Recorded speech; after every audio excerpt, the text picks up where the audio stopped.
예, 실습을 해보도록 하겠습니다. 자, 다른 것보다 실습을 하는 경우가 되게 많습니다. 실습을 하는 경우가 많기 때문에, 인스타그램 강의하기가 사실은 생각보다 어렵습니다. 그러니까 막 강의로 딱 하고 끝나야 되는데 이게 아니라 실질적으로 뭔가 어떻게 하고 있는지를 보여줘야 되기 때문에 그렇습니다. 자, 그래서 아까 전에도 모바일 사이트에서 이제 이렇게 봤듯이 이렇게 쭉 나오시면 스마트폰으로 찍은 이제 다른 사람들입니다. 이렇게 해서 이제 다른 시각적으로 보는 거죠. 이렇게 다양한 시각적으로 보는 겁니다. 그래서 이런 것 같은 경우는 뭐 필터를 통해서 이렇게 만들 수도 있고요. 예, 이렇게 해서 시각적으로 다른 시각적인 어떤 사물을 바라보는 겁니다. 자, 여기 같은 경우도 뭐 이렇게 해서 똑같은 사진이라도 하늘 배경으로 찍었을 때 또 틀려지는 거죠.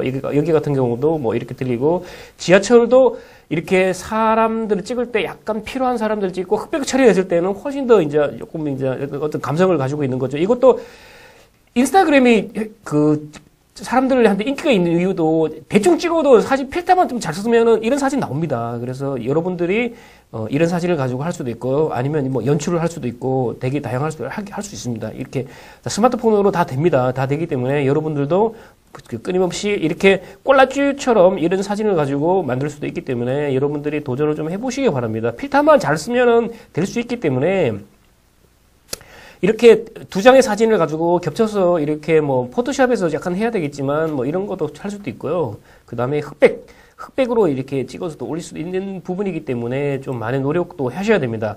자, 여기 보시다시피 아까 전에도 삼동문한 사진입니다. 똑같은 사진을 흑백으로 했을 때와 이렇게 이제 컬러로 했을 때의 느낌 자체가 많이 틀립니다. 많이 틀리기 때문에 구도를 어떻게 찾느냐. 이것도 이제 뭐 스마트폰으로 찍은 건데, 이렇게 쭉 보시면은 다리만 찍어도 그림자가 이렇게 표시를 해주는 거 있죠. 물론 요거는 하지만 요거 같은 경우도 한강에 가서 사진을 찍더라도 이제 뭐 다양한 시각적으로 합니다. 그래서 엄청나게 많은 좋은 사진을 많이 보셔야 되고요. 엄청나게 많은 노력을 많이 하셔야 됩니다. 이게 어느 날 갑자기 될 것 같은데 안 됩니다. 이것도 저번 시간에 보신 거죠. 저번 시간에 강의했을 때 지하철은 아니고 이제 버스 같은데 여기서 이제 이렇게 해서 하는 거고요.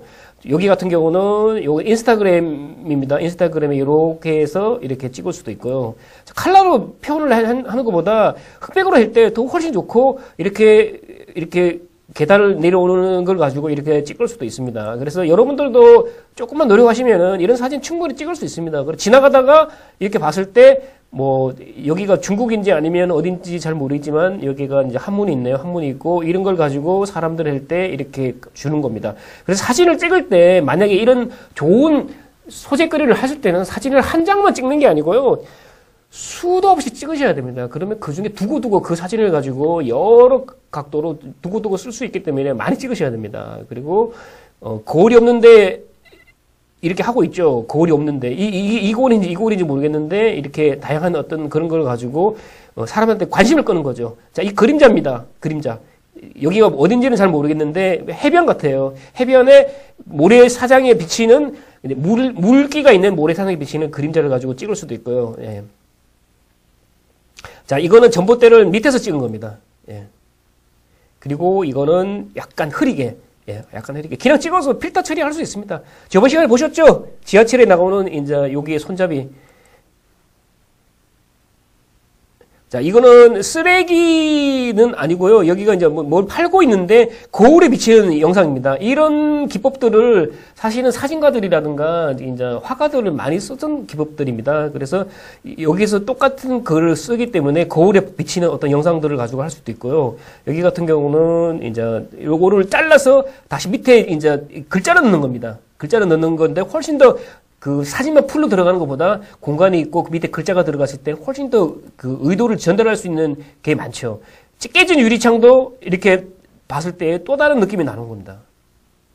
예, 이거는 해변에 비치는 어떻게 해변에 비치는, 조금 전에 볼까요? 해변에 비치는 그림 사진이라도 여기에 구도가 이렇게 해서 이거를 이렇게 찍을 수도 있고 이렇게 찍을 수도 있잖아요. 그래서 이거를 여러 장 찍어서 그 중에 좋은 사진